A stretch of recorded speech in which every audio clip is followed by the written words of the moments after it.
దెయ్యాలు అవన్నీ కూడా ఉంటాయన్నమాట. దెయ్యాలు అవన్నీ ఉండి వాటిని దాటుకొని మనం లోపల కనిపిస్తున్న ఈ అమ్మవారి మండపం దగ్గరికి అయితే చేరుకోవాలి. సో అదంతా ఎలా ఉంటుందని అయితే ఇప్పుడు మనం లోపలికైతే వెళ్తున్నాం. చూస్తున్నారు కదా, ఇదైతే ఎంట్రన్స్. మేమైతే తెల్లవారుజామున వచ్చాము. ఎంట్రన్స్ లోపలికైతే వెళ్ళాలి.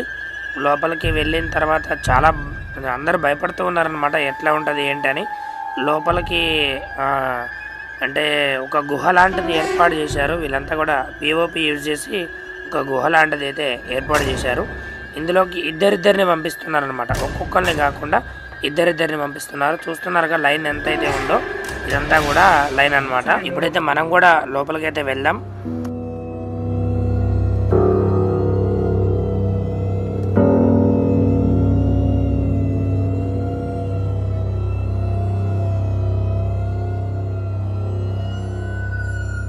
మేమైతే లోపలికి వచ్చినాం ఫ్రెండ్స్, ఏం కనిపిస్తలేదు.